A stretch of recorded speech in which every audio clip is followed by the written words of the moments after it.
मुझे याद है क्या क्या बोले, 15 लाख आएंगे बोले, नहीं आए। कभी बोले वो नाले में से पाइप डाल के गैस निकाल सकते हैं, कभी प्लास्टिक सर्जरी, अरे क्या क्या नहीं बोले।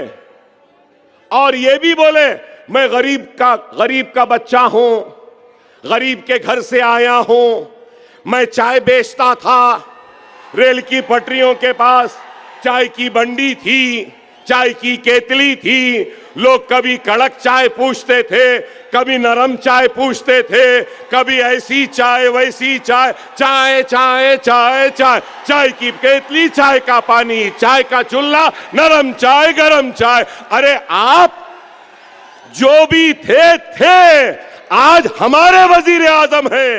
वजीर आजम पहले पेट्रोल प्योर नहीं है, आपको भी मालूम मुझे भी मालूम। पेट्रोल पंप वाले पहले मिला रहे थे और मोदी सरकार 15% एथेनॉल भी मिला दी। मतलब अब एथेनॉल में भी कितना पानी है, कितना एथेनॉल है, यह तो गडकरी साहब को ही मालूम, मुझे नहीं मालूम। गडकरी साहब को, क्योंकि उनके बेटे के पास वो जादू है इस वक्त एथेनॉल का।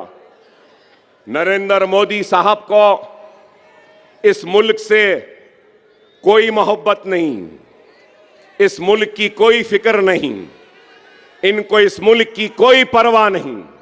हिंदुस्तान की तारीख का सबसे नाकाम वजीर आजम का नाम अगर कुछ है तो वह नरेंद्र मोदी है। इस मुल्क को तबाह कर दिया, बर्बाद कर दिया। आपको याद होगा यही नरेंद्र मोदी ने कहा था जब मनमोहन सिंह थे प्राइम मिनिस्टर, तो कहा था कि $1 70 रुपया हो गया, मनमोहन सिंह की उम्र से ज्यादा हो गया।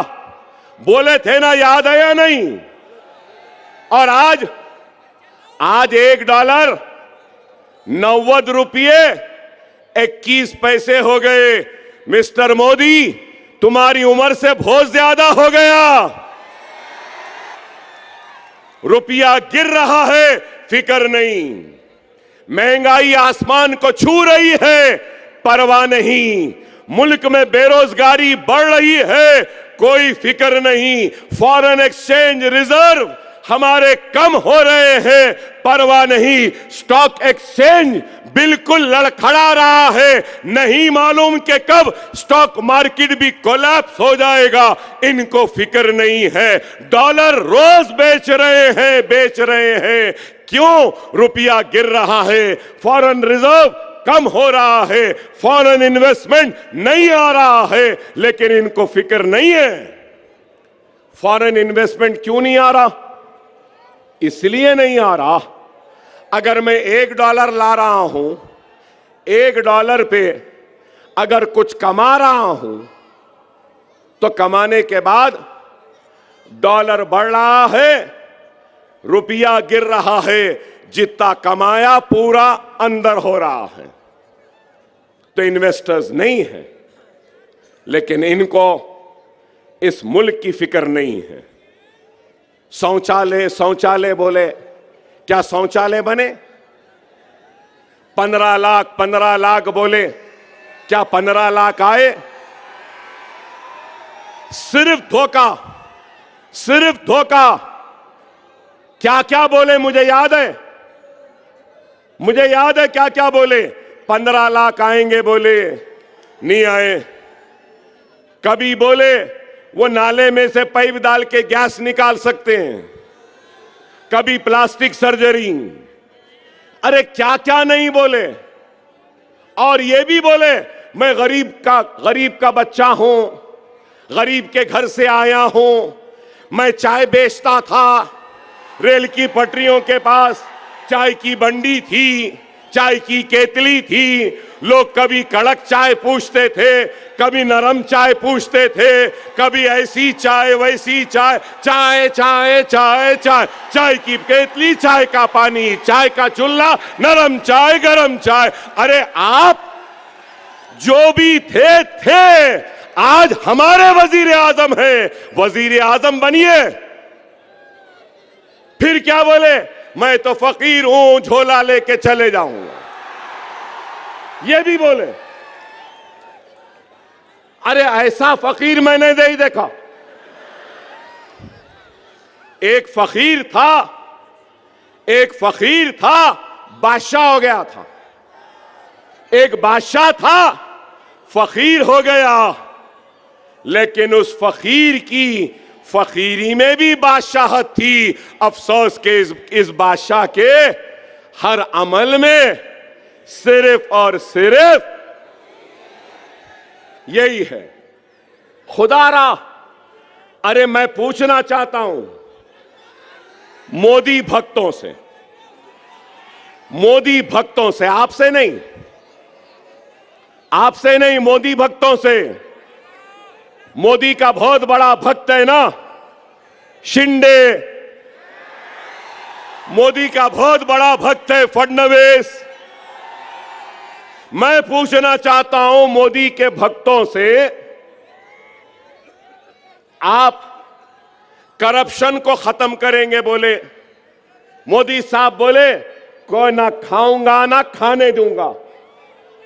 कोई नहीं पूछ रहे। इम्तियाज जलील साहब, आप पूछना था 6500 करोड़ इलेक्टोरल बॉन्ड से कैसे आए, देने वालों ने क्यों दिया?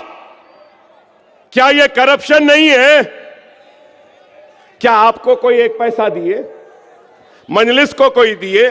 मैं इतनी देर से पुकार रहा हूं, आपकी मोहब्बत मिल रही है, आपका जोश मिल रहा है, आपके नारे मिल रहे हैं, आपका जज्बा मिल रहा है, जो अल्हम्दुलिल्लाह पैसे से बढ़ के है। अरे अगर कोई पैसा दे रहा तो क्यों दे रहा? मोदी, आप क्या दिए थे जो इलेक्टोरल बॉन्ड में आपको इतना पैसा मिला? अरे 6500 करोड़ तो व्हाइट है, ब्लैक कितना मिला होगा सोचो। फिर बड़े ईमानदार, मैं तो गरीब से घर से आया, मैं चाय बनाता था, मेरी बंडी थी। अरे फिर ये पैसा कहां से आया, किधर से आया? हर चीज में मिलावट, तेल में मिलावट, चावल में मिलावट, आटे में मिलावट, हर एक चीज में मिलावट थी। मैं तो पार्लियामेंट में नहीं था। इम्तियाज जलील साहब, आप पार्लियामेंट में भी थे। क्या पार्लियामेंट में कोई कानून बनाया गया जिसमें यह कहा गया था कि पेट्रोल में एथेनॉल मिलाया गया? आप बोलो, इन्होंने पेट्रोल को भी नहीं छोड़ा। पहले पेट्रोल प्योर नहीं है, आपको भी मालूम, मुझे भी मालूम। पेट्रोल पंप वाले पहले मिला रहे थे, और मोदी सरकार 15% एथेनॉल भी मिला दी। मतलब अब एथेनॉल में भी कितना पानी है, कितना एथेनॉल है, यह तो गडकरी साहब को ही मालूम, मुझे नहीं मालूम। गडकरी साहब को, क्योंकि उनके बेटे के पास वो जादू है इस वक्त एथेनॉल का। आप बताओ, ये मुल्क से मोहब्बत है? Electoral bonds, ethanol. हम बीफ नहीं खा सकते। फोन है ना, फोन है तो खोल के देख लो, इंटरनेट पे जाओ, सबसे ज्यादा बीफ एक्सपोर्ट कहां हो रहा है? हिंदुस्तान से जा रहा है। सारी दुनिया हिंदुस्तान का बीफ खा रही है, लेकिन हिंदुस्तानी बीफ नहीं खा सकता। बीफ है बोल के मारेंगे, बीफ है बोल के पीटेंगे, बीफ है बोल के लिंचिंग करेंगे, बीफ है बोल के लॉन्च देंगे, लेकिन सबसे ज्यादा बीफ हिंदुस्तान से बाहर जा रहा। क्या है? खुदारा, खुदारा, आप समझो इस बात को। मोदी भक्तों, गौ रक्षकों, ऐ गौ रक्षकों, बोलो मोदी को मीट एक्सपोर्ट्स को रोक दो। वो नहीं बोलेंगे, वो नहीं बोलेंगे। मुसलमान जा रहा, बकरे का गोश्त है तो बोलेंगे नहीं बीफ है कह के मारेंगे। अरे मेरे भाई, खुदारा समझो, आज हम जो बोलते हैं ना, कोई बोलने वाला नहीं है। अरे आज सब पार्टियां हैं, कांग्रेस है, एनसीपी है, शिवसेना है ना। शिवसेना टूट गई, एनसीपी टूट गई, ठाकरे टूट गए ना। अब पूना में शरद पवार, अजीत पवार मिल गए, मुंबई में राज ठाकरे, उद्धव ठाकरे मिल गए, सब मिल सकते हैं। तो मैं पूछना चाहता हूं, क्या कलमा को भाई नहीं मिल सकता?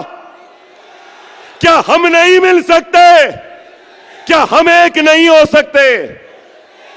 अरे ये सब मिल रहे हैं और हम हैं कि हट रहे हैं। मुझे टिकट नहीं मिला, मुझे इज्जत नहीं दी है, मुझे कुर्सी नहीं मिली, मुझसे हाथ नहीं मिलाए। अरे इज्जत, जिल्लत, शोहरत, दौलत, मौत तो हयात सिर्फ अल्लाह के हाथ है। अल्लाह को राजी रखो, इज्जत मिलेगी, शोहरत मिलेगी, ताकत मिलेगी, इख्तिदार मिलेगा, हयात मिलेगी, सेहत मिलेगी। अरे ये सब फानी है, ये सब जानी है। अरे जमाती जिंदगी में ईसार करना पड़ता है, कुर्बानी देनी पड़ती है। जमाती जिंदगी आसान नहीं होती। जमाती जिंदगी एक कांटों भरा लिबास है। लोगों को यह शेरवानी दिखती है, ये जमात की जिम्मेदारी, जमात की पहचान है। तो इसमें कई सुई भी है जो कई मर्तबा हमको चूपती है, लेकिन फिर भी हम मुस्कुराते रहते हैं, क्योंकि हमारे जात के मफाद से बढ़कर मिल्लत का मफाद है, जमात की इज्जत है और मुसलमानों का वक़ार है।